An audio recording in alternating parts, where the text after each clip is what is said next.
Price lord, hallelujah. ನಾಮಕ್ಕೆ ಸ್ತೋತ್ರವಾಗಲಿ. ಪ್ರಾರ್ಥನೆ ಮಾಡಿಕೊಳ್ಳೋಣ. ಸರ್ವ ಸೃಷ್ಟಿಕರ್ತನಾದ ತಂದೆಯ ದೇವರೇ, ಮಗನ ದೇವರೇ, ಪರಿಶುದ್ಧಾತ್ಮನೇ, ನಿಮ್ಮ ನಾಮಕ್ಕೆ ಸ್ತೋತ್ರ ಸ್ವಾಮಿ. ಈ ದಿವಸವು ಈ ಸಮಯವು ಕೂಡ ನಿಮ್ಮಿಂದ ನೇಮಕವಾದಂತಹ ದಿವಸ. ಆ ಸಮಯದಕ್ಕಾಗಿ ನಿಮಗೆ ಸ್ತೋತ್ರ. ಈ ದಿವಸದ ಸಂದೇಶದ ಭಾಗವನ್ನು ಕೂಡ ಹೇರಳವಾಗಿ ಆಶೀರ್ವದಿಸಿ ನಿಮ್ಮ ಪವಿತ್ರ ಆತ್ಮರ ಮೂಲಕ ನಡೆಸುವುದಕ್ಕಾಗಿ ನಿಮಗೆ ಸ್ತೋತ್ರ. ನಿಮ್ಮ ಉಪಕಾರ ಪ್ರೀತಿ ಇಲ್ಲದೆ ಏನು ಮಾಡಲು ಸಾಧ್ಯವಿಲ್ಲ. ಯೇಸುವಿನ ನಾಮದಲ್ಲಿ ಪ್ರಾರ್ಥಿಸಿದ್ದೇನೆ ನಮ್ಮ ತಂದೆಯ ಆಮೇನ್. ಇದನ್ನು ಕೇಳುತ್ತಿರುವ ನನ್ನ ಸಹೋದರ ಸಹೋದರಿಯರೇ, ನಿಮಗೂ ನನ್ನ ಹೃದಯಪೂರ್ವಕವಾದಂತಹ ನಮಸ್ಕಾರಗಳು. ದೇವರು ಈ ದಿವಸವೂ ಕೂಡ ನಿಮ್ಮನ್ನು, ನಿಮ್ಮ ಮಕ್ಕಳನ್ನು ಎಲ್ಲ ರೀತಿಯಲ್ಲಿ ಹೇರಳವಾಗಿ ಆಶೀರ್ವದಿಸಲೆಂದು ಬೆಳಗಿನ ಜಾವದ ಪ್ರಾರ್ಥನೆಯಲ್ಲಿ ಪ್ರತಿ ದಿವಸ ಪ್ರಾರ್ಥಿಸುವನಾಗಿದ್ದೇನೆ. ದೇವರ ನಾಮಕ್ಕೆ ಸ್ತೋತ್ರ. ಈ ದಿವಸದ ಸಂದೇಶದ ಭಾಗವು ಕೀರ್ತನೆಗಳು 33:17 ಕೀರ್ತನೆಗಳು 33:17. ಜೀವ ರಕ್ಷಣೆಗಾಗಿ ಕುದುರೆಯು ಪ್ರಯೋಜನವಿಲ್ಲ, ಅದು ತನ್ನ ವಿಶೇಷ ಬಲದಿಂದ ಯಾರನ್ನು ರಕ್ಷಿಸಲಾರದು. ದೇವರ ನಾಮಕ್ಕೆ ಸ್ತೋತ್ರ. ಈಗ ನೋಡಿ, ಶಕ್ತಿಯಲ್ಲಿ ಇದನ್ನು ಹಿಂದೆ ಕೂಡ ಒಂದ್ಸಲ ನಾವು ತಿಳ್ಕೊಂಡಿದ್ದೇವೆ. ಕುದುರೆ ಅಂದರೆ ಅಶ್ವಬಲ. ಅನೇಕರು ಇವತ್ತು ಏನು ಮಾಡ್ತಾರೆ, ಆರ್ಮಿಯಲ್ಲಿ ಸೈನಿಕರಲ್ಲಿ ಕೂಡ ಎಲ್ಲಿಗೂ ವಾಹನಗಳು ಹೋಗದಂಥ ಸ್ಥಳಕ್ಕೆ ಇವತ್ತು ಕುದುರೆಗಳನ್ನು ಬಳಸ್ತಾ ಇದ್ದಾರೆ. ಅಶ್ವಬಲ ಅಂತ ಅದಕ್ಕೆ ಹೆಸರು. ದೇವರ ನಾಮಕ್ಕೆ ಸ್ತೋತ್ರ. ಹಾಗೆ ಭೂಲೋಕದಲ್ಲಿ ಓಡಾಡುವ ಪ್ರತಿ ಒಂದು ವಾಹನಗಳಿಂದಲೂ ಬಹಳ ವೇಗವಾಗಿ ಓಡುವಂಥದ್ದು ಯಾವುದಾಗಿದೆ? ಕುದುರೆ. ಅದಕ್ಕೆ ಈಗ ಒಂದೊಂದು ಮಿಷಿನ್ಗಳಲ್ಲಿ ಕೂಡ 1 HP 2 HP 3 HP ಅಂದರೆ ಹಾರ್ಸ್ ಪವರ್, ಅಂದರೆ 1 ಕುದುರೆ ಬಲ, 2 ಕುದುರೆ ಬಲ, 3 ಕುದುರೆ ಬಲ ತಂತ ಸ್ಪೀಡ್ ಅದು. ಆದರೆ ಇವತ್ತು ಅದನ್ನು ಸಾಕಿದವರು, ಸಲಹಿದರು, ಕುದುರೆ ಮೇಲೆ ಪ್ರಯಾಣ ಮಾಡೋರು, ಕುದುರೆ ಮೇಲೆ ಸವಾರಿ ಮಾಡೋರು ಬಹಳ ಅಂಥವ್ರೆ. ಹಾಗೆ ಇವತ್ತು ಅದು ಎಷ್ಟೇ ವೇಗವಾಗಿ ಓಡಿದ್ರು, ಅದನ್ನು ಎಂಥವರೇ ಬಳಸಿದ್ರು ಕೂಡ ನಮ್ಮ ಜೀವ ರಕ್ಷಣೆ ಯಾರಲ್ಲಿರುವಂಥದ್ದು? ದೇವರಲ್ಲಿರುವಂಥದ್ದು, ಕುದುರೆ ಮೇಲೆ ಅಲ್ಲ. ಆ ಕುದುರೆಯನ್ನು ಸೃಷ್ಟಿ ಮಾಡಿದವರು ಯಾರು? ದೇವರು. ಅದಕ್ಕೆ ತಿನ್ನುವಂಥ ಆಹಾರ, ನೀರನ್ನು ಕೊಡುವ ಯಾರು? ದೇವರು. ಆದಿಕಾಂಡ 1ನೇ ಅಧ್ಯಾಯದಲ್ಲಿ ನೋಡುವಾಗ, ಸೃಷ್ಟಿಯಲ್ಲಿ ನೋಡುವಾಗ ಎಲ್ಲ ಪ್ರಾಣಿ ಪಕ್ಷಿಗಳನ್ನು ಪ್ರತಿಯೊಂದನ್ನು ಸೃಷ್ಟಿ ಮಾಡಿ ಅದಕ್ಕೆ ಮೇವನ್ನು ಕೂಡ ದೇವರು ಕೊಟ್ಟರು ಎಂಬುದಾಗಿ ಬರೆಯಲ್ಪಟ್ಟಿದೆ. ದೇವರ ನಾಮಕ್ಕೆ ಸ್ತೋತ್ರವಾಗಲಿ. ಹಲ್ಲೆಲೂಯ. ಹಾಗೆ ಇವತ್ತು ಯಾವುದಕ್ಕೂ ಕೂಡ ಅದರ ಬಲ ಕೊಡೋದಲ್ಲ, ಅದರ ಸಹಾಯ ಇಲ್ಲದೆ ಕೂಡ ಏನು ಮಾಡಲು ಸಾಧ್ಯವಿಲ್ಲ. ಆಗ ನಾವು ಯಾರ ಮೇಲೆ ಭರವಸೆ ಇಡಬೇಕು? ಸರ್ವ ಸೃಷ್ಟಿಕರ್ತನಾದ ದೇವರ ಮೇಲೆ ಹೊರತು ಈ ಒಂದೊಂದು ಪ್ರಾಣಿ, ಉದಾಹರಣೆಗೆ ಆನೆ ಎಷ್ಟೋ ದೊಡ್ಡದ ಮರವನ್ನು ಎಳೀತದೆ, ಅದನ್ನು ಕೂಡ ಸಾಕಿ ಸಲಹುತ್ತರು ಯಾರು? ದೇವರು. ಅದಕ್ಕೆ ಮೇವು, ಬಲ, ನೀರು ಪ್ರತಿಯೊಂದನ್ನು ಕೊಟ್ಟವರು ಯಾರು? ದೇವರಾಗಿದ್ದಾರೆ. ಹಾಗೆ ಅಂಥ ಮನುಷ್ಯರ ಮೇಲೆ ಕೂಡ ಯಾರೇ ಬಲಾಢ್ಯರಿರ್ಬೋದು, ಎಂಥ ಬಲಾಢ್ಯರು ಇರ್ಬೋದು, ಅವರ ಮೇಲೆ ಕೂಡ ನಾವು ಭರವಸೆ ಇಡಬಾರ್ದು. ಯಾವುದರ ಮೇಲೆಯೂ ನಮ್ಮ ಭರವಸೆ ಇರಬಾರ್ದು. ನಮ್ಮ ಭರವಸೆ ಸರ್ವ ಸೃಷ್ಟಿಕರ್ತನಾದ ದೇವರ ಮೇಲೆ ಇರಬೇಕು. ದೇವರ ನಾಮಕ್ಕೆ ಸ್ತೋತ್ರವಾಗಲಿ. ಅದು ತನ್ನ ವಿಶೇಷ ಬಲದಿಂದ ಯಾರನ್ನು ರಕ್ಷಿಸಲಾರದು. ಅದಕ್ಕೂ ಕೂಡ ಶಕ್ತಿ, ಸಾಮರ್ಥ್ಯ, ಜ್ಞಾನ ಎಲ್ಲ ಬಲ ಯಾರಿಂದ? ದೇವರಿಂದಲೇ. ಆದರೆ ಅದು ಅದಕ್ಕೆ ಗೊತ್ತಿಲ್ಲ. ಆದರೆ ನಮಗೆ ಪಡಿಸ್ತಲೇ ಇದ್ದಾರೆ. ಹಾಗೆ ಎಂಥ ಬಲಾಢ್ಯ ಪ್ರಾಣಿಗಳಿರ್ಬೋದು, ಮನುಷ್ಯರೇ ಇರ್ಬೋದು, ಯಾವ ವಾಹನವೇ ಇರ್ಬೋದು, ಏನೇ ಇರ್ಬೋದು, ಖಂಡಿತವಾಗಿ ಇವತ್ತು ನಾವು ಈಗ ಮೊನ್ನೆ ಕೂಡ ಅದನ್ನು ತಿಳ್ಕೊಂಡಿದ್ದೇವೆ. ಒಂದು ಯುದ್ಧಗಳಲ್ಲಿ ಕೂಡ ಜಯ ಸಿಕ್ಕುವುದು ಯಾರಿಂದ? ದೇವರಿಂದ. ದೇವರ ಆಶೀರ್ವಾದ ಇಲ್ಲದೆ ಯುದ್ಧದಲ್ಲಿ ಜಯ ಕೂಡ ಸಿಕ್ಕಲು ಕಾರಣವಿಲ್ಲ, ಸಾಧ್ಯವೇ ಇಲ್ಲ. ಆದ್ದರಿಂದ ನಮ್ಮ ಭರವಸೆ ಯಾರಲ್ಲಿರಬೇಕು? ದೇವರಲ್ಲಿರಬೇಕು. 18ನೇ ವಚನ. ಯೆಹೋವನಾದರೋ ತನ್ನಲ್ಲಿ ಭಯಭಕ್ತಿ ಉಳ್ಳವರನ್ನು ಕಟಾಕ್ಷಿಸುತ್ತಾನೆ, ತನ್ನ ಕೃಪೆಯನ್ನು ನಿರೀಕ್ಷಿಸುವವರನ್ನು ರಕ್ಷಿಸುತ್ತಾನೆ. ದೇವರ ನಾಮಕ್ಕೆ ಸ್ತೋತ್ರವಾಗಲಿ. ನೋಡಿ, ತನ್ನ ದೇವರು ದರ್ಶನ ಕೊಟ್ಟ ಮೇಲೆ ದೇವರಲ್ಲಿ ಯಾರು ಭಯ ಭಕ್ತಿ ಇಟ್ಟು ದೇವರನ್ನೇ ಹಿಂಬಾಲಿಸಿ ಹೋಗ್ತಾರೋ, ದೇವರಲ್ಲೇ ಸಂಪೂರ್ಣ ಬಲವನ್ನು ಆತುಕೊಂಡಿರ್ತಾರೋ, ಸಹಾಯಕ್ಕಾಗಿ ತಿಳ್ಕೊಂಡಿರ್ತಾರೋ, ಅಂಥವರನ್ನು ದೇವರು ರಕ್ಷಿಸ್ತಾರೆ. ಎಲ್ಲರನ್ನ ರಕ್ಷಿಸುವುದಿಲ್ಲ. ದೇವರ ನಾಮಕ್ಕೆ ಸ್ತೋತ್ರವಾಗಲಿ. ಇದನ್ನು ಕೂಡ ಬಹಳ ಸಲ ಸಲ ನಾವು ನೋಡ್ಕೊಂಡಿದ್ದೇವೆ. ಪ್ರಾರ್ಥನೆ ಮಾಡಿದವರು, ಉಪವಾಸ ಮಾಡಿದವರು, ಹಾಡಾಡಿದವರು, ಕುಣಿದವರು, ಪೂಜೆ ಪುಸ್ಕಾರ ಮಾಡಿದವರು, ಎಂತೆಂಥ ಬಟ್ಟೆ ಹಾಕಿದವರು, ಎಂತೆಂಥ ನಾಮ ಬಳ್ಕೊಂಡವರು, ಎಂತೆಂಥ ರುದ್ರಾಕ್ಷಿ ಮಾಲೆ, ಆ ಮಾಲೆ ಅಂತ ಹೇಳಿದ್ರು, ಎಂತೆಂಥ ಕೋಟಿ ಕೋಟಿ ದೇವಸ್ಥಾನಗಳನ್ನ ಕಟ್ಟಿದವರು, ಅಲ್ಲಿ ಪೂಜೆ ಪುಸ್ಕಾರ ಹೋಮ ಮಾಡೋರು. ಯಾರೋ ದೇವರ ಬಳಿಗೆ ಅಂದರೆ ಪರಮಾತ್ಮನ ಬಳಿಗೆ ಕೈಲಾಸ ವೈಕುಂಠ ಪರಲೋಕಕ್ಕೆ ಹೋಗಲು ಸಾಧ್ಯವಿಲ್ಲ.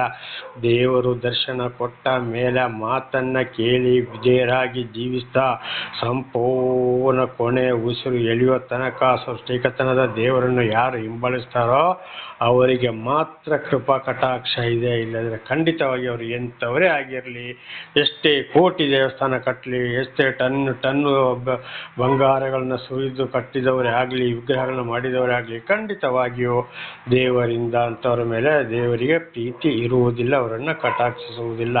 ಕಾರಣ ಅವರಿಗೆ ದೇವರನ್ನು ಗೊತ್ತಿಲ್ವೋ? ದೇವರನ್ನು ಗೊತ್ತಿದೆ. ಗೊತ್ತಿದ್ರೂ ಕೂಡ ಅವರು ಏನು ಮಾಡಿದ್ದಾರೆ, ಮತ್ತು ಅವರ ಹೊಟ್ಟೆ ತುಂಬಿಸೋಕ್ಕಾಗಿ, ಯಾಕೆಂದರೆ ಈ ರೀತಿ ನಾನಾ ರೀತಿ ಸುಳ್ಳು ದಗ ಮೋಸ, ಆ ಪೂಜೆ ಈ ಪೂಜೆ, ಆ ಯಜ್ಞ ಈ ಯಜ್ಞ, ದೇವರು ಅಲ್ಲಿ ಹಾಗೆ ಹೇಳಿದರು, ದೇವರು ಇಲ್ಲಿ ಹೀಗೆ ಹೇಳಿದ್ರು ಅಂತ ನಾನಾ ರೀತಿ ಸುಳ್ಳು ಹೇಳ್ಕೊಂಡು ಅವರಿಗೆ ಬೇಕಾದಾಗೆ ಮುಚ್ಚಿಸಿಕೊಂಡು ಹೋದರೆ ಅಲ್ಲಿ ಏನಾಗ್ತದೆ, ಅವರ ಹೊಟ್ಟೆ ತುಂಬುತ್ತದೆ. ಇಲ್ಲದ್ರೆ ಕೂಲಿ ಮಾಡಬೇಕಾಗ್ತದೆ, ಏನಾದರೂ ಒಂದು ವ್ಯಾಪಾರ ಮಾಡಬೇಕಾಗ್ತದೆ, ಕಷ್ಟ ಮಾಡಬೇಕಾಗ್ತದೆ. ಅದಕ್ಕೆ ಅವರು ತಯಾರಿಲ್ಲ. ಇದು ಕೂಡ ಒಂದು ದೇವಮಾನವರು ಅಂತ ಹೇಳುವಂಥ ಒಂದು ಮನುಷ್ಯರಲ್ಲಿ, ಒಂದು ಹಿಂದೂ ಜನಾಂಗದ ಬ್ರಾಹ್ಮಣ ಅಂತ ಹೇಳೋರಲ್ಲಿ ಕೂಡ ನಾನು ಮತ್ತೊಂದು ಸಹೋದರ ಬಗ್ಗೆ ವಿಚಾರಿಸಿದೆವು. ಆಗ ಅವರು ಹೇಳಿದರು, ನಮ್ಮ ಜೀವನಕ್ಕೆ ನಮ್ಮ ಹಿರಿಯರು ಒಂದು ವಿದ್ಯೆಯನ್ನು ನಮಗೆ ಕಳಿಸಿದ್ದಾರೆ, ಅದನ್ನು ನಾವು ಮಾಡ್ಕೊಂಡು ಹೋಗ್ತಾ ಇದ್ದೇವೆ. ಸತ್ಯವನ್ನು ಹೇಳಿದರೆ ನಾವು ಗಂಟೆವನ್ನೇ ಆಡಿಸುವಂಗಿಲ್ಲ, ಪೂಜೆ ಮಾಡುವಂಗಿಲ್ಲ, ಪ್ರಸಾದ ಕೊಡುವಂಗಿಲ್ಲ, ನಾವು ಪ್ರಸಾದ ತಿನ್ನುವಂಗಿಲ್ಲ ಅಂತ. ಆಗ ಯಾಕೆ ನೀವು ಈಗ ಸತ್ಯವನ್ನು ಮುಚ್ಚಿಟ್ಟಿದ್ದೀರಿ, ಯಾಕೆ ಹೀಗೆ ಮಾಡ್ತೀರಿ ಅಂತ ಹೇಳುವಾಗ ದೇವರು ಹೇಳಿದ್ದು, ಸತ್ಯವನ್ನು ಹೇಳಿದರೆ ನಾವು ಆ ಗಂಟೆ ಮನೆ ಕೂಡ ಆಡಿಸೋ ಹಾಗೆ ಇಲ್ಲ. ಇದು ಸ್ವತಃ ಒಂದು ಬ್ರಾಹ್ಮಣರ ಬಾಯಲ್ಲಿ ಬಂದಂಥ ಮಾತು. ಇದು ನಾನು ಕೇರಳದಲ್ಲಿ ಕೂಡ ಒಂದು ಬ್ರಾಹ್ಮಣರ ಜೊತೆಲಿ ಇರುವಾಗ ಸರಿಯಾಗಿ ನಾನು ಅಲ್ಲಿ ಪ್ರಾರ್ಥನೆಗೆ ಹೋದಾಗ ಅವರ ಮುಖಾಂತರ ಸಾಕ್ಷಿ ಆಗುವವರು ಒಂದು ಪುಸ್ತಕವನ್ನೇ ಬರೆದಿದ್ದಾರೆ. ಅದನ್ನು ಕೂಡ ಓದಿ ಅವರೊಂದಿಗೆ ಮಾತನಾಡಿದಾಗ ಅನೇಕರು ಸಂಸ್ಕೃತ ಪಂಡಿತರು, ಬಹಳ ದೊಡ್ಡ ದೇವಸ್ಥಾನದಲ್ಲಿ ಪೂಜೆ ಮಾಡುವವರು, ಕಡೆಗೆ ಅವರ ಸಾಕ್ಷಿ ಬಹಳ ಇದೆ. ಅದು ಹೇಳೋಕ್ಕಾಗೋದ್ರೆ ಕನಿಷ್ಠ ಪಕ್ಷ 1 ಗಂಟೆ ಆದರೂ ಬೇಕು. ಹಾಗೆ ಅವರಿಂದ ಕೂಡ ನಾನು ಈ ಎಲ್ಲ ವಿಷಯಗಳನ್ನ ತಿಳಿದುಕೊಂಡಿದ್ದೇನೆ. ದೇವರ ನಾಮಕ್ಕೆ ಸ್ತೋತ್ರ. ಹಾಗೆ ನಮ್ಮ ಭರವಸೆ ಯಾರಲ್ಲಿ ಇರಬೇಕು? ದೇವರಲ್ಲೇ ಇರಬೇಕು ಹೊರತು ಮನುಷ್ಯರಲ್ಲೆಲ್ಲ. ಅಂಥವ್ರನ್ನು ಮಾತ್ರ ಕಟಾಕ್ಷಿಸುತ್ತಾನೆ. ತನ್ನ ಕೃಪೆಯನ್ನು ನಿರೀಕ್ಷಿಸುವವರನ್ನು ರಕ್ಷಿಸುತ್ತಾನೆ. ದೇವರ ಆಶೀರ್ವಾದವನ್ನು ಯಾರು ಪಡೆದುಕೊಳ್ಳಬೇಕು? ಹಿಂದಿನ ಜೀವಿತವನ್ನು ಬಿಟ್ಟು ದೇವರೇ ನಾನು ದೇವರೊಂದಿಗೆ ಜೀವಿಸ್ತೇನಪ್ಪ, ನನಗೆ ದೇವರ ಆಶೀರ್ವಾದ ಬೇಕು, ದೇವರ ಮಾತಿಗೆ ನಾನು ವಿರುದ್ಧವಾಗಿ ತಪ್ಪುವುದಿಲ್ಲ ಅಂತೇಳಿ ಮೊರೆ ಇಟ್ಟು ಪಾಪಗಳಿಗಾಗಿ ಪಶ್ಚಾತ್ತಾಪ ಪಟ್ಟು ಯಾರು ದೇವರ ಹಿಂದೆ ಹೋಗ್ತಾರೋ, ಆಶೀರ್ವಾದಕ್ಕಾಗಿ ದೇವರಿಗೆ ವಿಧೇಯರಾಗ್ತಾರೋ ಅಂಥವರನ್ನು ಮಾತ್ರ ದೇವರು ಏನು ಮಾಡ್ತಾರೆ? ನಿರೀಕ್ಷಿಸುವವರನ್ನು ರಕ್ಷಿಸುತ್ತಾನೆ. ಇಲ್ಲ ಇದ್ರೆ ಅಂಥವ್ರ ಬಗ್ಗೆ ಕೂಡ ದೇವರು ಗಮನ ಕೊಡುವುದಿಲ್ಲ. ಅದಕ್ಕೆ ಎಷ್ಟೇ ಪ್ರಾರ್ಥನೆ ಮಾಡಿದ್ರು, ಎಷ್ಟೇ ಉಪವಾಸ ಮಾಡಿದ್ರು, ಎಷ್ಟೇ ದಾನ ಧರ್ಮ ಮಾಡಿದ್ರು, ಏನೇ ಮಾಡಿದ್ರು ಒಬ್ಬರಿಗೆ ಪ್ರಾರ್ಥನೆಗೆ ಉತ್ತರವೇ ಸಿಕ್ಕುವುದಿಲ್ಲ. ಎಂಥ ಪೂಜೆ ಪುಸ್ಕಾರ ಇವತ್ತು ಎಲ್ಲೆಲ್ಲಿಗೋ ಹೋಗ್ತಾರೆ. ಎಷ್ಟೆಷ್ಟೋ ಖರ್ಚು ಮಾಡಿಕೊಂಡು ಬಂದು ಖಂಡಿತವಾಗಿ ಅಲ್ಲಿ ಹೋಗಿ ಆ ಸ್ವಾಮೀಜಿ ಈ ಸ್ವಾಮೀಜಿ ಆ ಗುರುಗಳು ಈ ಗುರುಗಳು ಅಂತವರ ಪಾದ ಮುಟ್ತಾರೆ, ಪಾದ ಮುಟ್ಟಿ ನೀರು ಕುಡಿತಾರೆ. ಇದು ಬಹಳ ದೊಡ್ಡ ತಪ್ಪು. ಆ ರೀತಿ ಮಾಡಿಸುವವರಿಗೆ ಬಹಳ ದೊಡ್ಡ ಶಿಕ್ಷೆ ಇದೆ. ನ್ಯಾಯ ತೀರ್ಪಿನ ದಿವಸ ನೇರವಾಗಿ ನರಕಕ್ಕೂ ಹೋಗ್ತಾರೆ.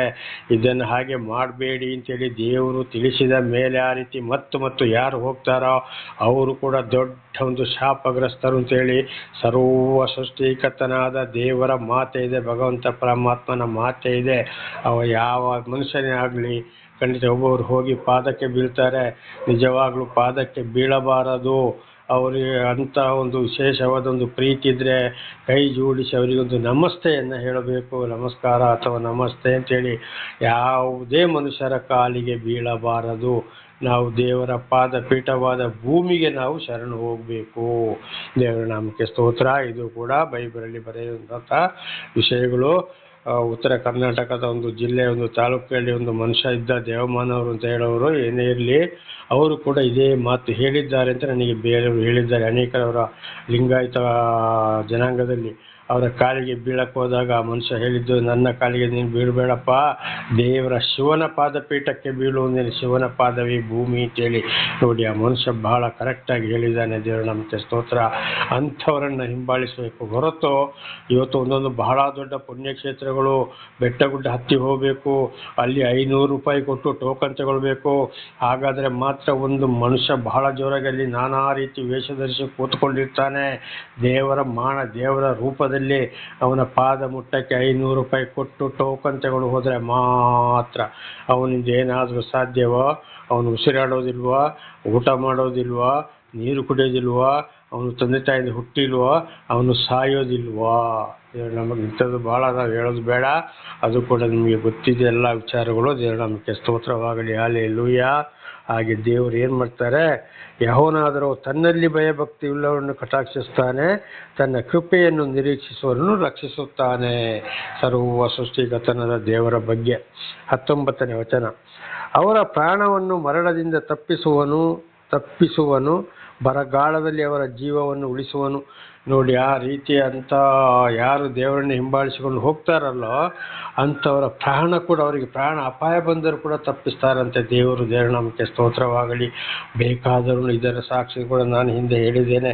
ಕೆರೆಗೆ ಬಿದ್ದು ಸಾಯಬೇಕಾಯಿತು, ಹೊಳೆಯಲ್ಲಿ ಕುಚ್ಚಿ ಹೋದವನು ಸಾಯಬೇಕಾಯಿತು, 3 ಸಲ ಆತ್ಮಹತ್ಯೆಯಲ್ಲಿ ಸಾಯಬೇಕಾಯಿತು, ವಾಹನ ಅಪಘಾತದಲ್ಲಿ ಕೂಡ ನಾನು ಮರಣದಿಂದ ಹೋರಾಡಿ ನಾನು ಗೆದ್ದೆ, ಕೊರೋನಾದಲ್ಲಿ ರಕ್ಷಿಸಿದ್ರು, ಇತರರ ಕೈಯಿಂದ ಕೊಲೆ ಆಗುವಂಥದ್ದನ್ನು ಕೂಡ ದೇವರು ರಕ್ಷಿಸಿದರು, ಹಾವು ಕಚ್ಚಿ ನಾನು ಸಾಯಬೇಕಾಯಿತು, ಅದರಿಂದಲೂ ಕೂಡ ದೇವರು ನನ್ನನ್ನು ರಕ್ಷಿಸಿದರು. ಇದು ಯಾರಿಂದ ಸಾಧ್ಯ? ಯಾವುದೋ ಮನುಷ್ಯರಿಂದ ಸಾಧ್ಯವಾಯಿತಾ? ಅಥವಾ ಯಾವುದೋ ವಿಗ್ರಹದಿಂದ, ಪೂಜೆ ಪುಸ್ಕಾರ, ಮಾಯ ಮಂತ್ರ, ಜ್ಯೋತಿಷರಿಂದ, ಯಾವುದೇ ದೇವಮನರಿಂದ ಸಾಧ್ಯವಾಯಿತಾ? ಇಲ್ಲ. ಈ ಎಲ್ಲ ಮರಣದಿಂದ ತಪ್ಪಿಸಿ ಇವತ್ತು ದೇವರು ನನ್ನನ್ನು ಒಂದು ಸಾಕ್ಷಿಯನ್ನಾಗಿಯೋ ಬೋಧಕನನ್ನಾಗಿಯೋ ಮಾರ್ಪಡಿಸುವುದು ದೇವರ ಕೃಪೆ, ದೇವರ ಸಹಾಯ. ಹಾಗೆ ನಿಜವಾಗಿ ದೇವರು ಯಾರನ್ನು ಆದುಕೊಳ್ತಾರೋ ಅವರನ್ನು ದೇವರೇ ರಕ್ಷಿಸ್ತಾರೆ. ಮತ್ತು ಎರಡನೇದಾಗಿ ಅವರ ಮನಸ್ಸು ಕೂಡ ದೇವರಲ್ಲಿ ಇರಬೇಕು. ಅಂಥವರನ್ನು ಮರಣದಿಂದಲೂ ತಪ್ಪಿಸ್ತಾರೆ. ಇದಕ್ಕೆ ಇದಕ್ಕೂ ಕೂಡ ಸಾಕ್ಷಿ ಕೊಡೋರು ಬಹಳ ಜನ ಇದ್ದಾರೆ. ದೇವರು ನಮಗೆ ಸ್ತೋತ್ರ. ಬರಗಾಲದಲ್ಲಿ ಅವರ ಜೀವವನ್ನು ಉಳಿಸುವನು. ನೋಡಿ, ಎಂಥ ಬರಗಾಲ ಬಂದರೂ, ಮಳೆ ಬಾರದಿದ್ದರೂ, ಊಟಕ್ಕೆ ಇಲ್ಲದಿದ್ದರೂ ಕೂಡ ಖಂಡಿತವಾಗಿಯೂ ದೇವರವರಿಗೆ ಬೇಕಾದ ಅನ್ನ, ಆಹಾರ, ನೀರನ್ನು ಕೊಡುತ್ತಾರೆ. ಎಂಥ ಬರಗಾಲ ಬಂದರೂ ಕೂಡ ಖಂಡಿತವಾಗಿ ದಿವಸಕ್ಕೆ ಒಂದೊತ್ತು ಊಟವನ್ನಾದರೂ ಕೊಟ್ಟು ಸಾಕಿ ಸಲಹುತ್ತಾರೆ. ನೋಡಿ, ಇಸ್ರೇಲರಿಗೆ ಏನಾಯಿತು? ಕಾನಾನ್ ದೇಶದಲ್ಲಿ 3 ವರ್ಷ 6 ತಿಂಗಳು ಮಳೆ ಬರುವುದಿಲ್ಲವೆಂಬುದಾಗಿ ಎಲೀಯ ಪ್ರವಾದಿಯ ಮೂಲಕ ತಿಳಿಸಿದಾಗ ಅವರನ್ನು ದೇವರು ಐಗುಪ್ತ ದೇಶಕ್ಕೆ ಕಳುಹಿಸಿದರು. ಅಲ್ಲಿ ಅವರಿಗೆ ಅನ್ನ, ಆಹಾರ, ಬಟ್ಟೆ ಬೇಕಾದಂಥ ಐಶ್ವರ್ಯವಂತರನ್ನಾಗಿ ಅಲ್ಲಿಂದ ಮಾಡಿದರು. ದೇವರು ನಮಗೆ ಸ್ತೋತ್ರವಾಗಲಿ. ಹಲ್ಲೆಲೂಯಾ. ಹಾಗೆ ನೋಡಿ, ಎಲಿಯ ಪ್ರವಾದಿ ಈಜೆಬೆಲ್ ಎಂಬ ಒಂದು ಸ್ತ್ರೀ ಅವಳ ಸಹೋದರಿಗಳನ್ನ ಕಟ್ಟಿಕೊಂಡು ಆ ಪ್ರವಾದಿಯನ್ನು ಕೊಲೆ ಮಾಡಲು ಪ್ರಯತ್ನ ಪಟ್ಟಾಗ ದೇವರು ಆ ಎಲಿಯನನ್ನು ಕಾಡೊಳಗೆ ನಡೆಸಿ ಕಾಗೆ ಮುಖಾಂತರ ಆಹಾರವನ್ನು ಕೊಟ್ಟರು. ಒಂದು ಮರದ ಬುಡದಲ್ಲಿ ನೀರಿಟ್ಟು ಅವರನ್ನು ರಕ್ಷಿಸಿದ್ರು. ದೇವರ ನಾಮಕ್ಕೆ ಸ್ತೋತ್ರವಾಗಲಿ. ಹಲ್ಲೆಲೂಯಾ. ಹಾಗೆ ಇವತ್ತು ಅಂಥವರಿಗೆ ಬರಗಾಲ ಬಂದರೂ ಕೂಡ ಏನು ಮಾಡ್ತಾರೆ? ದೇವರು ಅವರಿಗೆ ಬೇಕಾದ ಆಹಾರವನ್ನು ಕೊಟ್ಟು, ದಿವಸಕ್ಕೆ ಒಂದೇ ಹೊತ್ತಿನ ಊಟ ಆದರೂ ಕೊಟ್ಟು ಖಂಡಿತವಾಗಿ ಅಲ್ಲಿ ಅವರಿಗೆ ರಕ್ಷಿಸುತ್ತಾರೆ. ಒಂದು ಸಮಯದಲ್ಲಿ ಮನೆ ಬಿಟ್ಟು ಹೊರ ಬಂದಾಗ ಒಂದೊಂದು ಟೈಮಲ್ಲಿ ನನಗೆ ಊಟ ಇಲ್ಲದೆ ರಾಯಚೂರು ಜಿಲ್ಲೆಯ ದೇವದುರ್ಗ ತಾಲೂಕಿನ ಒಂದು ಊರಿನಲ್ಲಿ ಒಂದು ಬಾಡಿಗೆ ಮನೆಯಲ್ಲಿ ಸ್ವಲ್ಪ ಸಮಯ ಇದ್ದಾಗ ಊಟಕ್ಕೆ ಇಲ್ಲದೆ ಪ್ರತಿ ದಿವಸ ಬೆಳಿಗ್ಗೆ ಸಾಯಂಕಾಲ ಏನು ಮಾಡ್ತಿದ್ದೆ? ಬೆಳಿಗ್ಗೆ ಹೋಗಿ ಒಂದು 2 ಇಡ್ಲಿ ತಿಂತಿದ್ದೆ, 2 ಇಡ್ಲಿ. ಮಧ್ಯಾಹ್ನ ಏನೂ ಇಲ್ಲ. ಸಾಯಂಕಾಲ ಸ್ವಲ್ಪ ಮಿಕ್ಚರ್ ತಗೊಳ್ಳೋದು, ಅದನ್ನು ಬರೋದು, ಡಿಕೇಷನ್ ಮಾಡಿ ಕುಡಿಯೋಕ್ಕೂ ಕೂಡ ಏನೂ ಇಲ್ಲ. ನೀರು ಹೊಯ್ಕೊಂಡು ಅದನ್ನೇ ಏನು ಮಾಡ್ತಿದ್ದೆ? ತಿಂತಾ ಇದ್ದೆ, ಕುಡಿತಾ ಇದ್ದೆ, ಮಲಗ್ತಿದ್ದೆ. ಹಾಗೆ ಮಾಡಿ ಮಾಡಿ ಮಾಡಿ ಶರೀರದಿಂದ ರಕ್ತ ಕೂಡ ಈ ಊಟ ಇಲ್ಲದೆ ಅಲ್ಲಿ ಬಿಸಿಲಿಗೂ ಬಹಳ ಒಂದು ಬಿಸಿಲಿನ ತಾಪಕ್ಕೂ ಶರೀರದಿಂದ ರಕ್ತ ಹೋಗುವುದು ಪ್ರಾರಂಭವಾಯಿತು. ಆವಾಗ ಬೇರೆ ಒಂದು ಹುಡುಗನ ಮೂಲಕ ದೇವರು ನನ್ನನ್ನು ರಕ್ಷಿಸಿದರು. ಒಂದು ಲಿಂಗಾಯತ ಹುಡುಗನ ಮೂಲಕ. ನೋಡಿ, ದೇವರ ಆಶೀರ್ವಾದ. ದೇವರ ನಾಮಕ್ಕೆ ಸ್ತೋತ್ರವಾಗಲಿ. ಹಾಗೆ ಅವರ ಪ್ರಾಣವನ್ನು ಕೂಡ ಮರಣದಿಂದ ತಪ್ಪಿಸುವನು, ಬರಗಾಲದಲ್ಲಿ ಅವರ ಜೀವವನ್ನು ಕೂಡ ಉಳಿಸುವನು. ದೇವರ ನಾಮಕ್ಕೆ ಸ್ತೋತ್ರವಾಗಲಿ. ದೇವರು ಯಾರನ್ನು ಕರೆದಿರ್ತಾರೋ ಅವರನ್ನು ಖಂಡಿತವಾಗಿ ದೇವರು ಹಾಗೆ ಬಿಡುವುದಿಲ್ಲ. ಅವರ ಮನಸ್ಸು ಕೂಡ ದೇವರಲ್ಲೇ ಇರಬೇಕು. ಆಗ ನಮಗೆ ಪೂರ್ಣ ರಕ್ಷಣೆ ಯಾರಿಂದ? ದೇವರಿಂದ. ದೇವರ ನಾಮಕ್ಕೆ ಸ್ತೋತ್ರ. ಹಾಗೆ 20ನೇ ವಚನ. ನಮ್ಮ ಮನಸ್ಸು ಯೆಹೋವನಿಗೋಸ್ಕರ ಕಾದಿದೆ, ನಮ್ಮ ಸಹಾಯವು ಗುರಾಣಿಯು ಆತನೇ. ಆಗ ನಮ್ಮ ಮನಸ್ಸು ಏನು ಮಾಡಬೇಕು? ದೇವರಿಗೋಸ್ಕರ ನಾವು ಅಲ್ಲಿ ಕಾಯಬೇಕು, ದೇವರಲ್ಲಿ ಪ್ರಾರ್ಥನೆ ಮಾಡಬೇಕು, ದೇವರಿಂದ ನಿರೀಕ್ಷೆ ಪಡಬೇಕು, ದೇವರಿಗೆ ಸ್ತೋತ್ರ ಸಲ್ಲಿಸಬೇಕು, ದೇವರಿಗೆ ಮಹಿಮೆಯನ್ನು ಸಲ್ಲಿಸಬೇಕು. ನಮ್ಮ ಮನಸ್ಸು ಸಂಪೂರ್ಣವಾಗಿ ದೇವರಲ್ಲಿ ಭರವಸೆ ಇಟ್ಟಿರಬೇಕು. ಮತ್ತು ಅದು ಬೇಕು, ಇದು ಬೇಕು, ಆ ಕಡೆ ಬೇಕು, ಈ ಕಡೆ ಬೇಕು ಅಂದರೆ ಖಂಡಿತ ಆದರೆ ನಮಗೆ ಕಷ್ಟ, ಸಂಕಟ, ದುಃಖಗಳು ಜಾಸ್ತಿ ಹೊರತು ದೇವರಿಂದ ಸಹಾಯ ಸಿಕ್ಕುವುದಿಲ್ಲ. ನಮ್ಮ ಸಹಾಯವು ಗುರಾಣಿಯು ಆತನೇ. ನೋಡಿ, ಅದನ್ನೇ ಹೇಳಿದ್ದೀಗ.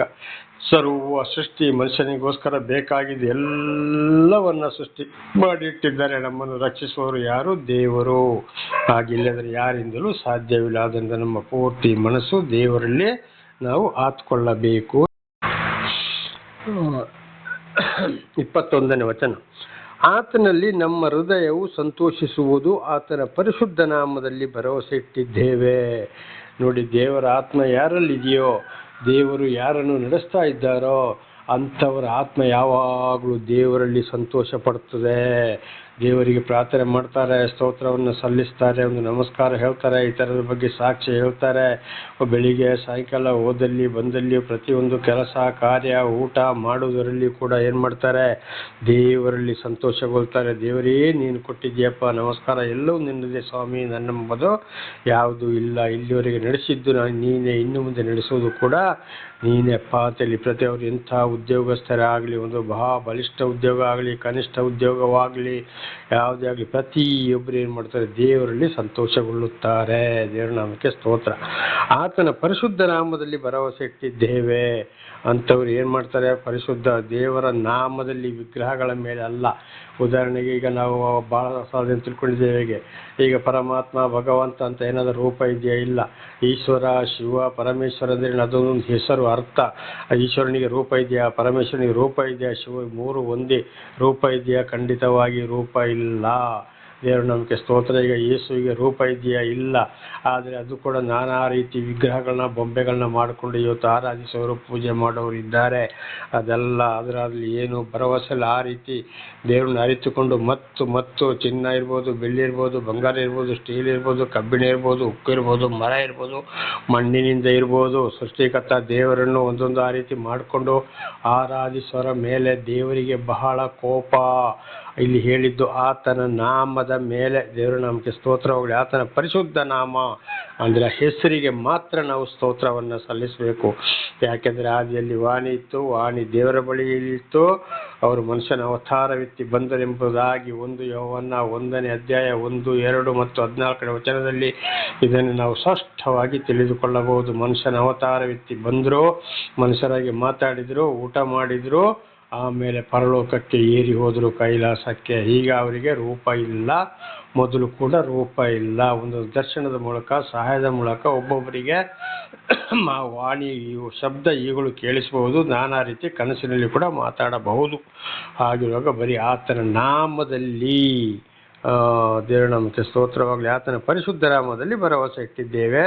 ಆ ನಾಮವನ್ನಿಟ್ಟು ನಾವು ಪ್ರಾರ್ಥಿಸಬೇಕು. ವಿನಃ ಯಾವುದೇ ಫೋಟೋಗಳನ್ನ ಇಟ್ಟುಕೊಳ್ಳೋದಾಗಲಿ, ಅದಕ್ಕೆ ಬೊಂಬೆಗಳನ್ನ ಮಾಡಿಕೊಳ್ಳುವುದೆಲ್ಲ ಮಾಡಿದರೆ ದೇವರು ಒಪ್ಪುವುದಿಲ್ಲ, ದೇವರು ಸಂತೋಷಗೊಳ್ಳುವುದಿಲ್ಲ.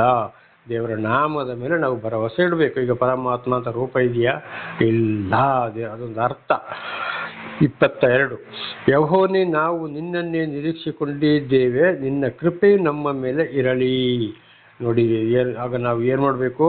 ದೇವರೇ, ನಿನ್ನನ್ನೇ ನಿರೀಕ್ಷಿಸಿಕೊಂಡಿದ್ದೇವಪ್ಪ, ನಮ್ಮನ್ನು ಎಲ್ಲ ಪಾಪಗಳಿಂದ ಬಿಡುಗಡೆ ಮಾಡಿದ್ದೀಯಾ, ರಕ್ಷಿಸಿದ್ದೀಯಾ. ನಾವು ಬದುಕಿದ್ದು, ಬಾಳುವುದು ಎಲ್ಲ ನಿನ್ನ ಕೃಪೆ ಹೊರತು ಬೇರೆ ಏನೂ ಇಲ್ಲ. ನಿನ್ನ ಕೃಪೆ ಇಲ್ಲದೆ ನಾವು ಏನೂ ಮಾಡಲು ಸಾಧ್ಯವಿಲ್ಲ. ಆದ್ದರಿಂದ ನಿನ್ನ ಕೃಪೆ ಯಾವಾಗಲೂ ನಮ್ಮ ಮೇಲೆ ಇರಲಿ ಅಪ್ಪ.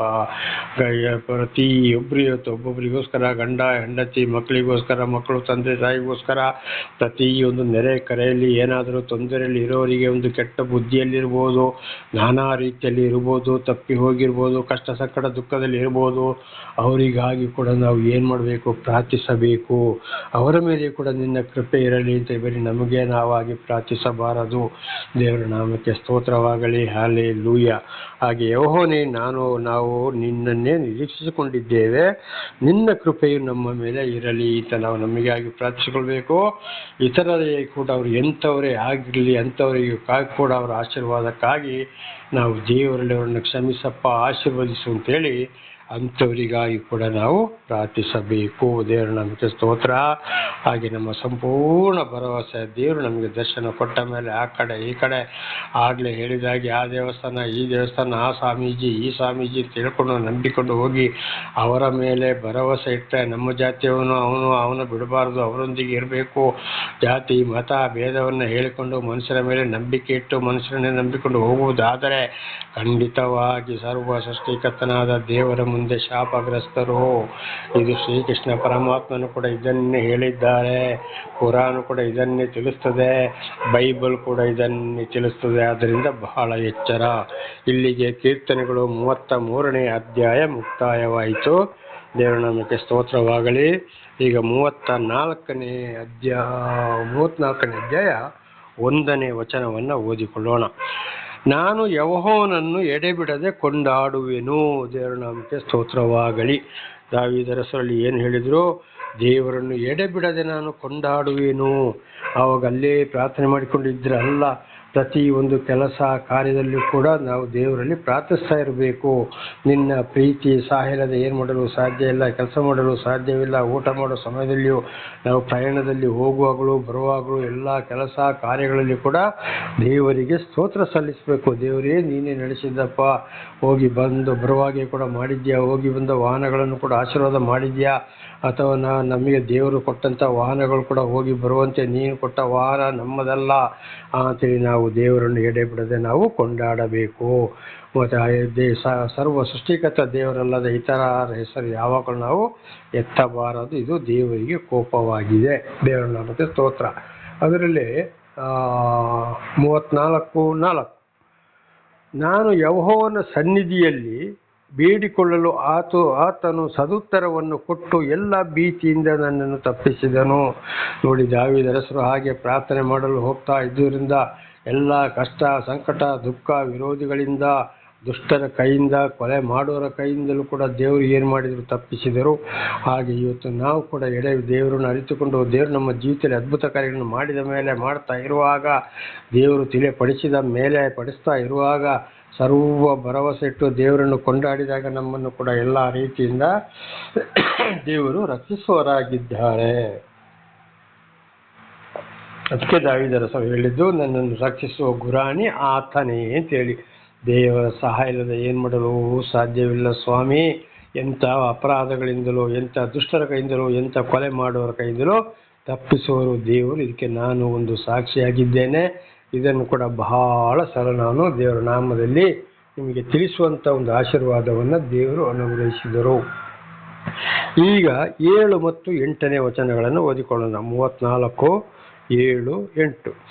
ಯೆಹೋವನ ಭಯಭಕ್ತಿ ಉಳ್ಳವರ ಸುತ್ತಲೂ ಆತನ ದೂತನು ದಂಡಿಲಿಸಿ ಕಾವಲಾಗಿದ್ದು ಕಾಪಾಡುತ್ತಾನೆ. ಯೆಹೋವನ ಭಯಭಕ್ತಿ ಉಳ್ಳವರ ಸುತ್ತಲೂ ಆತನ ದೂತನು ದಂಡಿಲಿಸಿ ಕಾವಲಾಗಿದ್ದು ಕಾಪಾಡುತ್ತಾನೆ. ದೇವರ ನಾಮಕ್ಕೆ ಸ್ತೋತ್ರವಾಗಲಿ. ನೋಡಿ, ದೇವರಲ್ಲಿ ಯಾರಿಗೆ ಭಯ ಭಕ್ತಿ ಇದೆಯೋ, ದೇವರು ಯಾರ ಜೀವಿತದಲ್ಲಿ ಅದ್ಭುತ ಕಾರ್ಯಗಳನ್ನು ಮಾಡಿದಾರೋ, ಮಾಡ್ತಲೇ ಇದ್ದಾರೋ, ದರ್ಶನ ಕೊಟ್ಟಿದ್ದಾರೋ, ತಿಳಿಯಪಡಿಸಿದಾರೋ, ಪಡಿಸ್ತಲೇ ಇದ್ದಾರೋ, ಆವಾಗ ಸಂಪೂರ್ಣವಾಗಿ ದೇವರನ್ನು ಕೊಂಡಾಡುತ್ತಾ ಉಪಕಾರಗಳಿಗೆ ಸ್ತೋತ್ರ ಎಂಬ ಯಜ್ಞವನ್ನು ಸಮರ್ಪಿಸ್ತಾ ಮುಂದೆ ಹೋದಾಗ, ಯಾವುದೇ ಕಷ್ಟ ಸಂಕಟ ದುಃಖ ಬಂದರೂ ಸರ್ವ ಸೃಷ್ಟಿಕರ್ತರ ದೇವರಿಂದ ನಾವು ದೂರ ತಳ್ಳದೆ ಆತನ ನಾಮಕ್ಕೆ ಮಹಿಮೆಯನ್ನು ಸಲ್ಲಿಸ್ತಾ ಹೋಗುವ ಸಂಪೂರ್ಣ ಭರವಸೆ ದೇವರಲ್ಲಿ ಇಟ್ಟಾಗ ಅಲ್ಲಿ ಏನು ಮಾಡ್ತಾರೆ? ದೂತರನ್ನು ಅವ್ರು ಏನಾದರೂ ಅಪಾಯ ಬರುವ ಸಂದರ್ಭದಲ್ಲಿ ದೂತರನ್ನು ದಂಡಿಲಿಸಿ ಕಾಪಾಡುತ್ತಾರೆ. ಇದನ್ನು ಹಿಂದೆ ಕೂಡ ನಾವು ತಿಳ್ಕೊಂಡಿದ್ದೇವೆ. ಬೈಬಲ್ ಹೊಸ ಒಡಂಬಡಿಕೆಯಲ್ಲಿ ಕೂಡ ಒಂದು ವಾಕ್ಯ ಇದೆ, ವಚನ ಇದೆ, ಪ್ರತಿ ಒಬ್ಬೊಬ್ಬರಿಗೆ ಒಂದೊಂದು ದೂತರಿದ್ದಾರೆ ಅಂತೇಳಿ. ಅದುವೇ ನೋಡಿ, ದೇವರು ಯಾರನ್ನು ಆದುಕೊಳ್ತಾರೋ, ಯಾರು ದೇವರ ಹಿಂದೆ ಭರವಸೆ ಇಟ್ಟು ಹೋಗ್ತಾರೋ, ನಾನಾ ರೀತಿ ಅಪಘಾತಗಳಿಂದಲೂ, ಕೊಲೆ ಆಗುವ ಕೈಯಿಂದಲೂ, ಶತ್ರುಗಳಿಂದಲೂ, ವಿರೋಧಿಗಳಿಂದಲೂ, ಯಾವುದೇ ಅಪಾಯಗಳಿಂದಲೂ ಕೂಡ ತಪ್ಪಿಸಿ ಅವರು ಬರುವಂಥದ್ದು. ಅದುವೇ ಮತ್ತು ನಾನು ಓಡಿದೆ, ನಾನು ಬಂದೆ, ನಾನು ರಕ್ಷಿಸಲ್ಪಟ್ಟೆ, ನಾನು ಒಳ್ಳೆಯ ಉಪಾಯ ಮಾಡಿದೆ ಅಂತ ಹೇಳಲು ಸಾಧ್ಯವೇ ಇಲ್ಲ. ಆ ಜ್ಞಾನ ಸಹಾಯ ಯಾರಿಂದ ಬಂತು? ದೇವರ ದೂತರಿಂದ. ದೇವರ ನಾಮಕ್ಕೆ ಸ್ತೋತ್ರವಾಗಲಿ. ಹಲ್ಲೆಲೂಯಾ. ಇದನ್ನು ಕೂಡ ನಾವು ಕೀರ್ತನೆಯಲ್ಲಿ ಓದುತ್ತೇವೆ. ಏನು? ತನ್ನ ದೂತರಿಗೆ ಅಪ್ಪಣೆ, ನಿನ್ನ ಕಾಲು ಕಲ್ಲಿಗೆ ತಗಲದಂತೆ ದೂತರು ಎತ್ತಿಕೊಳ್ಳುವರು ಎಂಬುದಾಗಿ ಬರೆಯಲ್ಪಟ್ಟಿದೆ ಎಲ್ಲ ಎಂಬುದಾಗಿ ಸೈತಾನನು ದೇವರು ಅವತಾರ ಎತ್ತಿ ಅಂದರೆ ಯೇಸುವಿಗೆ ಕೂಡ ಇದೇ ಮಾತನ್ನು ಹೇಳಿದರು. ಅದುವೇ ಇವತ್ತು ದಾವೀದರಸರು ನಮಗೆ ಕೂಡ ತಿಳಿಯಪಡಿಸುವಂಥದ್ದು. ದಾವೀದರಸರನ್ನು ಕೂಡ ದೂತರು ರಕ್ಷಿಸಿದ್ದಾರೆ. ದೇವರ ದೂತರುಗಳು ದೇವರ ಅಪ್ಪಣೆ ಮೇರೆಗೆ, ಹಾಗೆ ನಮ್ಮನ್ನು ಕೂಡ ಪ್ರತಿಯೊಬ್ಬೊಬ್ಬರು ದೇವರು ಯಾರನ್ನು ನಡೆಸ್ತಾರೋ ಅಂಥವರಿಗೆ ಅಪಾಯ ಬಂದಾಗ ದೇವರು ದೂತರ ಮೂಲಕ ರಕ್ಷಿಸುವುದಾಗಿದೆ. ಅದು ಸುತ್ತಲೂ ಆತನ ದೂತರನ್ನು ದಂಡಿಲಿಸಿ ನೋಡಿ, ಎಂಥ ಸಂದರ್ಭ ಬಂದಾಗ 1-2 ದೂತರಲ್ಲ, ದೂತರ ದಂಡುಗಳೇ ಬರ್ತಾರಂತೆ ಅಂಥವರಿಗೆ ಸಹಾಯಕ್ಕಾಗಿ. ಇದು ಕೂಡ ನನ್ನ ಜೀವಿತದಲ್ಲಿ ನೆರವೇರಿದೆ. ಅನೇಕರನ್ನು ಎಂತೆಂಥ ಪ್ರವಾಹಗಳಿಂದ, ಅಪಘಾತಗಳಿಂದ ನೋಡಿ, ವಿಮಾನಗಳು ಮೇಲಿಂದ ಬಿದ್ದಾಗ ಒಬ್ಬರಾದರೂ ಅದು ಇಡೀ ಬೆಂಕಿ ಹತ್ತುತ್ತದೆ. ಮೊನ್ನೆ ಕೂಡ ನಾವು ಎಲ್ಲೇ ಒಂದು ಕಡೆ ವಿಮಾನ ಬಿದ್ದಾಗ ಸಂಪೂರ್ಣ ಸುಟ್ಟು ಹೋದರು, 8 ಜನ ಮಾತ್ರ ಉಳಿದರು ಎಂಬುದಾಗಿ ಹಿಂದೆ ಒಂದ್ಸಲ ನಾವು ಓದಿದ್ದೇವೆ ನೋಡಿ. ಅಂಥ ಬೆಂಕಿಯಿಂದ ಪಾರಾದರು, ಒಬ್ಬೊಬ್ಬರು ಪಾರಾಗ್ತಾರೆ. ಎಂತೆಂಥೋ ಜಲಪ್ರವಾಹದಲ್ಲಿ, ಎಂತೆಂಥೋ ವಾಹನ ಅಪಘಾತಗಳಲ್ಲಿ ಕೂಡ ಪಾರಾಗ್ತಾರೆ. ಆಗ ಇದು ಯಾರಿಂದ? ದೇವರು ತನ್ನ ದೂತರನ್ನು ದಂಡಿಲಿಸಿ ರಕ್ಷಣೆ ಕೊಡುವುದಾಗಿದೆ. ದೇವರ ನಾಮಕ್ಕೆ ಸ್ತೋತ್ರವಾಗಲಿ. ಹಲ್ಲೆಲೂಯಾ. ಹಾಗೆ ಕಾವಲಾಗಿದ್ದು ಕಾಪಾಡುತ್ತಾನೆ ನೋಡಿ, ಸದಾ ಕಾವಲಾಗಿದ್ದು ಕಾಪಾಡುತ್ತಾನೆ. ದೇವರ ಪ್ರೀತಿ ಯಾರ ಮೇಲೆ ಇದೆಯೋ, ಯಾರು ಸರಿಯಾಗಿ ದೇವರನ್ನ ಹಿಂಬಾಲಿಸ್ತಾರೋ, ಯಾವುದೇ ಕಷ್ಟ, ಸಂಕಟ, ದುಃಖ ಬಂದು ಇತರ ಮನುಷ್ಯರ ಮೇಲೆ ದೇವರೊಂದು ಕಾಣದೆ, ಅವರ ಕಾಲಿಗೆ ಬೀಳದೆ, ಅವರನ್ನು ನಂಬದೆ, ಇಂಥ ವಿಗ್ರಹಗಳನ್ನು, ಈ ಜ್ಯೋತಿಷ, ಮಾಯಾ, ಮಂತ್ರ ಮಾಡದೆ, ದೇವರ 10 ಆಜ್ಞೆಗಳಿಗೆ ವಿಧೇಯರಾಗಿ ಮತ್ತು ಎಲ್ಲ ವಾಕ್ಯಗಳಿಗೆ ವಿಧೇಯರಾಗಿ ಯಾರು ಜೀವಿಸ್ತಾರೋ ದೇವರ ದೂತರುಗಳು ಸದಾ ಕಾವಲಾಗಿ ಕಾಪಾಡ್ತಾರೆ. ನನ್ನನ್ನು ಕೂಡ ಇಲ್ಲಿವರೆಗೆ ಕಾಪಾಡಿಕೊಂಡು ಬಂದಿದ್ದಾರೆ, ಅನೇಕರನ್ನ ಕಾಪಾಡಿಕೊಂಡು ಬಂದಿದ್ದಾರೆ. ಇದಾಗಿದೆ ದೇವರ ಪ್ರೀತಿ. ಹಾಗಿರುವಾಗ ನಾವು ಯಾರ ಮೇಲೆ ನಂಬಬೇಕು? ಸಂಪೂರ್ಣ ಭರವಸೆ, ಸಂಪೂರ್ಣ ಸೃಷ್ಟಿಕರ್ತನಾದ ದೇವರ ಪರಮಾತ್ಮ ಭಗವಂತನ ಮೇಲೆಯೂ. ಅಂದರೆ ಬೈಬಲಲ್ಲಿ ನೋಡುವಾಗ ಯೆಹೋವ, ಯೇಸು, ಸರ್ವೇಶ್ವರ, ಪರಮೇಶ್ವರ ಅಂತ, ಕುರಾನಲ್ಲಿ ನೋಡುವಾಗ ಅಲ್ಲಾಹ್ ಅಕ್ಬರ್, ಅಲ್ಲಾ ಅಂತ ಇದೆ. ಈ ದೇವರು ಎಲ್ಲ ಸರ್ವ ಸೃಷ್ಟಿಕರ್ತನಾದ ದೇವರೊಬ್ಬರೇ, ಅವರನ್ನು ಮಾತ್ರ ನಾವು ಹಿಂಬಾಲಿಸಬೇಕು. ದೇವರ ನಮಗೆ ಸ್ತೋತ್ರ.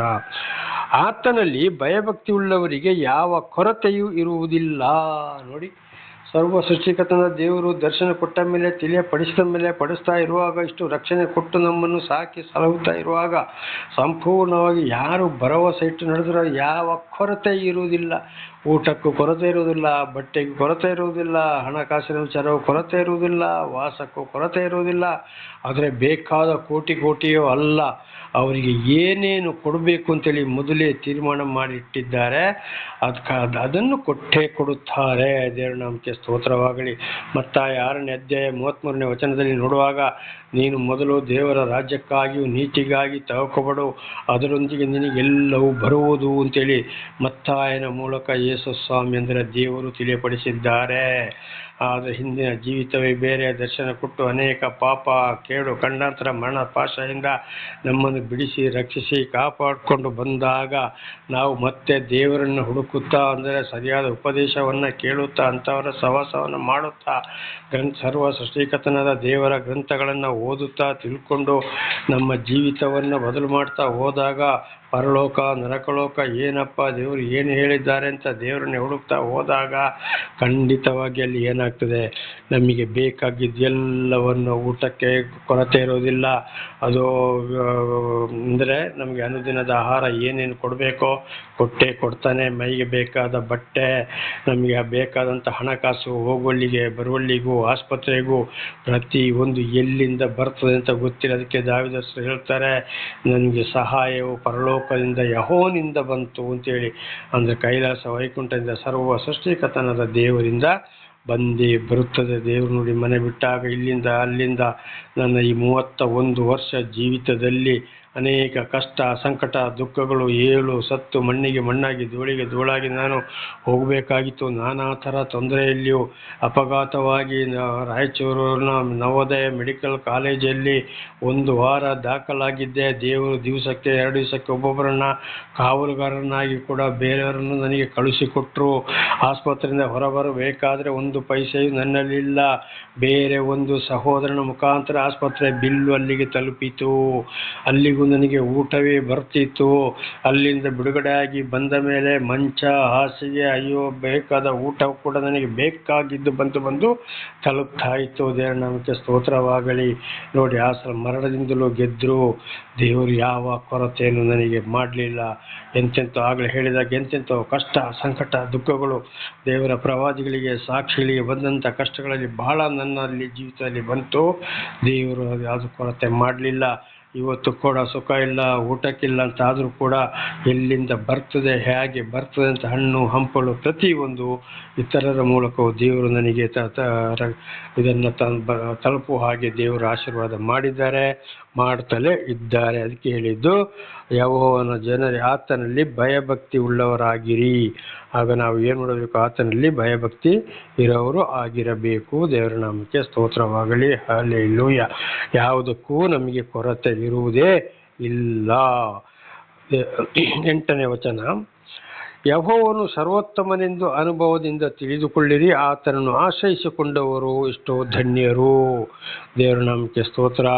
ಖಂಡಿತವಾಗಿ ದೇವರ ಮೇಲೆ ನಾವು ಭರವಸೆ ಇಡಬೇಕು. ಅದೆಲ್ಲ ತಿಳ್ಕೊಂಡ ಮೇಲೆ, ಕೇಳಿದ ಮೇಲೆ, ಇದು ದೇವರು ಪ್ರೀತಿಯಿಂದ ನಮಗೆ ತಿಳಿಯಪಡಿಸುವುದಾಗಿದೆ. ಸಂಪೂರ್ಣವಾಗಿ ದೇವರಲ್ಲಿ ಯಾರು ಆತುಕೊಳ್ತಾರೋ ಅವರು ಎಷ್ಟೋ ಧನ್ಯರು. ಅಂದರೆ ದೇವರ ಮೇಲೆ ಪ್ರೀತಿ ಇರೋರು, ಅಂಥವರ ಮೇಲೆ ದೇವರಿಗೆ ಪ್ರೀತಿ ಇರ್ತದೆ. ದೇವರು ಪ್ರತಿಯೊಂದರಲ್ಲಿಯೂ ರಕ್ಷಣೆಯನ್ನು ಕೊಟ್ಟು ಸಾಕಿ ಸಲಹುವರಾಗಿದ್ದಾರೆ. ಪ್ರಾರ್ಥನೆ ಮಾಡಿಕೊಳ್ಳೋಣ. ನಾಳೆಗೂ ಮುಂದುವರಿಯುತ್ತದೆ. ಸರ್ವ ಸೃಷ್ಟಿಕರ್ತನ ತಂದೆಯ ದೇವರೇ, ಮಗನ ದೇವರೇ, ಪರಿಶುದ್ಧಾತ್ಮನೇ, ನಿಮ್ಮ ನಾಮಕ್ಕೆ ಸ್ತೋತ್ರ ಸ್ವಾಮಿ. ಇವತ್ತಿನ ಒಂದು ಸಂದೇಶವನ್ನು ನಾನು ತಿಳಿದುಕೊಳ್ಳುವಂತೆ ನೀವು ಮಾಡಿದ್ದೀರಿ. ನನ್ನ ಸಹೋದರ ಸಹೋದರಿಗೂ ಕೂಡ ನನ್ನ ಮೂಲಕ ನೀವು ತಿಳಿಯಪಡಿಸಿದ್ದೀರಿ. ಅವರು ಕೂಡ ಇದರಲ್ಲಿ ಏನಾದರೂ ತಪ್ಪಿ ಹೋಗಿದ್ದವರನ್ನು ಕ್ಷಮಿಸಿರಿ, ಆಶೀರ್ವದಿಸಿರಿ. ನಿಮ್ಮ ಮೇಲೆ ಭರವಸೆ ಇಟ್ಟು ನಿಮ್ಮ ರಕ್ಷಣೆಯನ್ನೇ ಪಡೆದು ನಿಮ್ಮ ಸಾಕ್ಷಿಯನ್ನಾಗಿ ಅವರನ್ನು ಮಾರ್ಪಡಿಸಿರಿ. ಅವರ ಮಕ್ಕಳಿಗೂ ಅವರಿಗೂ ತಿಳಿಸಿ ಇತರರಿಗೂ ಸಾಕ್ಷಿಗಳಾಗುವಂತೆ ಮಾರ್ಪಡಿಸಿರಿ. ಅದಕ್ಕೆ ಬೇಕಾದ ಶಾಂತಿ, ಸಮಾಧಾನ, ಆರೋಗ್ಯ, ವಿಶೇಷವಾದ ಜ್ಞಾನವನ್ನು ಅವರಿಗೆ ಕೊಟ್ಟು ಅನುಗ್ರಹಿಸಿರಿ. ನಿಮ್ಮ ಪ್ರೀತಿ ಸಾಹಿಲದ ಯಾವುದು ಏನೂ ನಡೆಯೋದಿಲ್ಲ, ಏನು ಆಗಲು ಸಾಧ್ಯವಿಲ್ಲ ಸ್ವಾಮಿ. ನಿಮ್ಮೆಲ್ಲ ಉಪಕಾರಗಳಿಗಾಗಿ ಕೃತಜ್ಞತಾ ವಂದನೆಗಳು. ಯೇಸುವಿನ ನಾಮದಲ್ಲಿ ಪ್ರಾರ್ಥಿಸಿದ್ದೇನೆ ನಮ್ಮ ತಂದೆ, ಆಮೇನ್. ಇದನ್ನು ಕೇಳುತ್ತಿರುವ ನನ್ನ ಸಹೋದರ ಸಹೋದರಿಯರೇ, ನಿಮಗೂ ನನ್ನ ಹೃದಯಪೂರ್ವಕವಾದಂಥ ಧನ್ಯವಾದಗಳು. ದೇವರು ನಿಮ್ಮನ್ನು, ನಿಮ್ಮ ಮಕ್ಕಳನ್ನು ಎಲ್ಲ ರೀತಿಯಲ್ಲಿ ಹೇರಳವಾಗಿ ಆಶೀರ್ವದಿಸಲಿ. ಆಮೇನ್.